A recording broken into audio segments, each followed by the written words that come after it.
आचार्य अभी तक नहीं आए सेहरण। मार्ग में किसी ने रोक लिया होगा। पर आचार्य मार्ग में ही क्यों रुक जाते हैं? आचार्य पर औरों का भी तो उतना ही अधिकार है जितना कि आचार्य पर तुम्हारा है। और फिर ऐसे मनीषी के संसर्ग में कौन नहीं आना चाहेगा? पर मैं आचार्य की प्रतीक्षा नहीं कर सकता। पता नहीं क्यों किसी अनिष्ट की आशंका से मन कांप उठता है।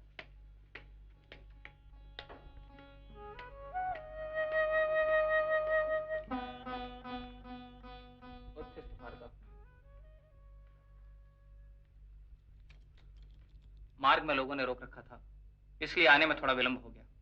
प्रणाम आचार्य। आयुष्मान भवा सेहरण। आपके आगमन में विलंब हो तो मैं विवल हो उठता हूँ आचार्य, इसलिए बार बार आपसे प्रार्थना करता हूँ कि आप मुझे अपने समीप ही रखें। अपने मन पर नियंत्रण रखो चंद्रगुप्त। मेरी चिंता छोड़ इस राष्ट्र की चिंता करो। मैं मार्ग हूँ, ध्येय नहीं। मैं न रहा तो भी तुम्हें ध्येय के लिए मार्ग तो ढूंढना ही होगा। आचार्य, सत्य को स्वीकार करो चंद्रगुप्त। जिस ध्येय पथ पर तुम अग्रसर हो रहे हो वहां व्यक्ति गौण है, ध्येय महत्वपूर्ण है। साधन गौण है, साध्य अनिवार्य है। अपने मोह पर विजय पाओ। मैं निर्मोही नहीं हो सकता आचार्य। अपने बारे में तुम्हें अपना अभिप्राय बदलना होगा चंद्रगुप्त। संबंधों में भावना रखो, विवशता नहीं। अत्यधिक संसर्ग से दोष उत्पन्न होता है और अपेक्षा दुख का कारण होती है। संबंधों का सम्मान करो पर परवश मत हो। किंतु क्या आप चंद्रगुप्त के स्नेह से मुक्त हो सकते हैं आचार्य? मेरे स्नेह में आसक्ति नहीं है चंद्रगुप्त। क्षमा करे देव, महाराज पौरवराज आपसे मिलने की प्रतीक्षा कर रहे हैं। महाराज पौरवराज? पर पौरवराज यहाँ क्यों आएंगे? यह तो उनसे मिलकर ही पता चल सकता है। पर क्या पौरवराज से आप कभी मिले हैं आचार्य? नहीं। और न मैंने कभी उन्हें देखा है। और पौरवराज इस प्रकार स्वयं तो यहाँ नहीं आएंगे। पौरवराज से मिलने में कोई आपत्ति नहीं है चंद्रगुप्त। उन्हें सम्मान पूर्वक भीतर ले आओ।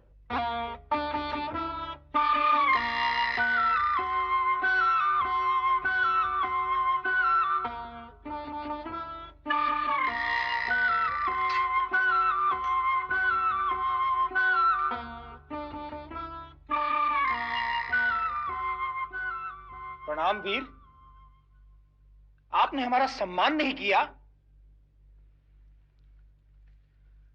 स्वागत है पौरवराज। आपकी कीर्ति सुनकर आपसे मिलने की अभिलाषा प्रबल हो रही थी वीर, अतः अपने को रोक नहीं पाया, वह स्वयं चला आया। धन्य हो तुम वीर, तुम्हारा कुल धन्य है, तुम्हारा राज धन्य है, तुम्हारे आचार्य धन्य है।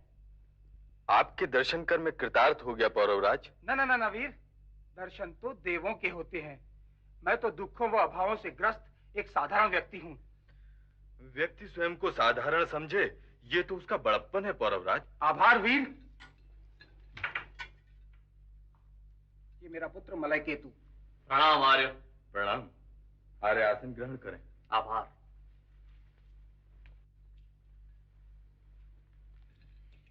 वीर ने आपका परिचय नहीं दिया। आप मेरे आचार्य हैं। धन्य है मेरा जीवन जो आज एक साथ दो विभूतियों के दर्शन हुए।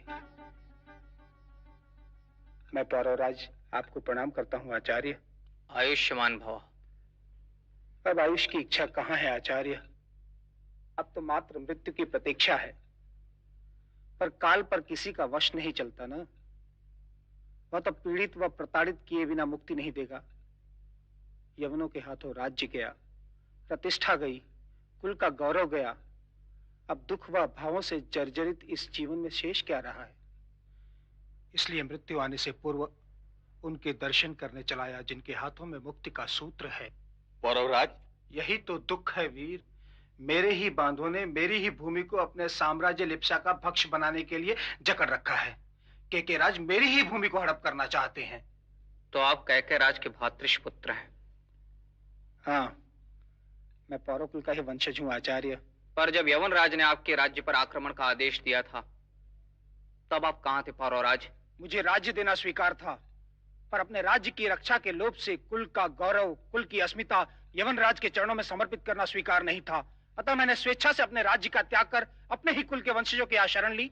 पर आपने कैके राज के युद्ध में सहायता क्यों नहीं की? उन्होंने सहायता मांगी नहीं, इसलिए मैंने सहायता नहीं की। क्या पौरव कुल में अपने स्वजनों की रक्षा के लिए भी स्वजनों को पुकारना पड़ता है पौरवराज? बिना प्रार्थना के तो देव भी सहायता को नहीं आते आचार्य, और यदि मैं बिना बुलाए जाता तो संभवतः मुझे अपमान सहना पड़ता। पर अलक्षेंद्र के समक्ष बिना बुलाए आत्मसमर्पण करने में आपको अपमान का आभास नहीं हुआ पौरवराज?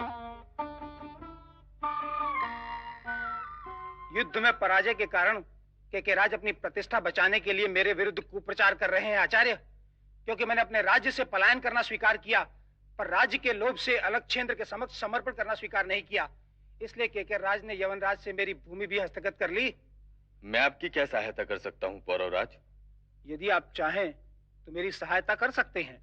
यदि संभव हुआ तो मैं सहायता करने के लिए उत्सुक हूँ। यदि आप चाहें तो मेरे राज्य पर अपना आधिपत्य स्थापित कर सकते हैं व केके की दास्ता से उसे मुक्त कर सकते हैं, मुझे कोई आपत्ति नहीं होगी। पर मैं आपके राज्य को क्यों हस्तगत करूं? मेरे लिए और इस प्रयास में मैं आपका समर्थन करूंगा, अस्त्र से भी और अर्थ से भी। पौरवराज, केकय राज हमारे लिए सम्माननीय है।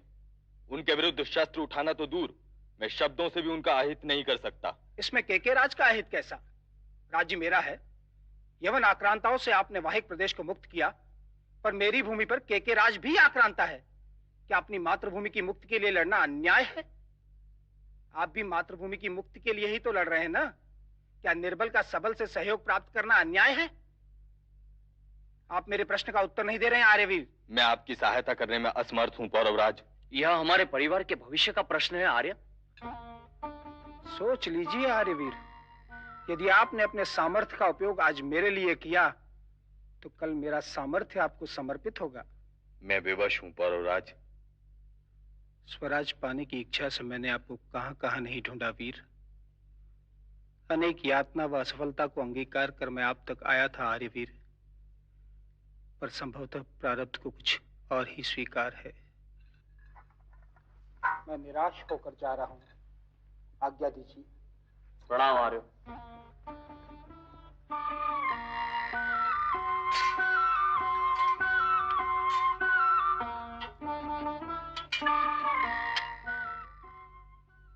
सेहन, अपने गुप्तचरों को पौरवराज पर सतत दृष्टि रखने को कहो। ये व्यक्ति हमारे गुप्तचरों की दृष्टि से ओझल न होने पाए।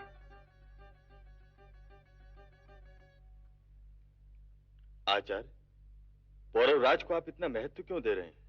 पौरवराज केकय राज से क्रुद्ध व संतुष्ट है।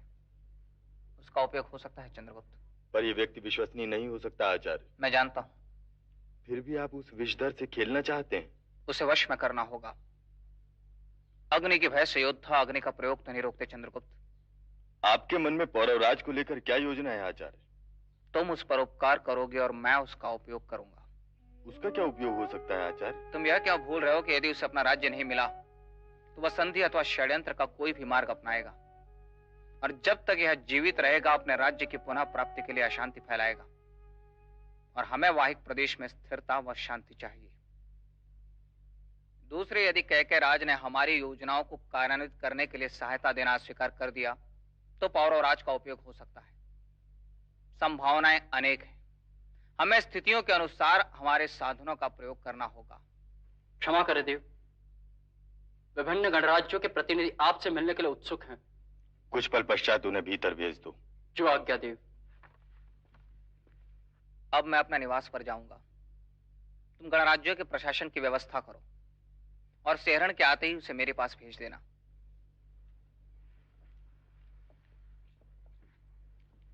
उत्थिष्ठ भारत,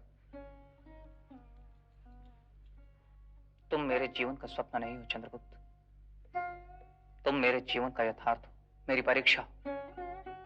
जब तक तुम जीवित रहोगे विष्णुगुप्त नहीं मर सकता। यदि तुम मेरे भीतर हो तो विष्णुगुप्त भी कहीं ना कहीं तुम्हारे भीतर किसी न किसी रूप में जीवित होगा। तो फिर क्यों विवल हो उठते हो? दीर्घायु हो।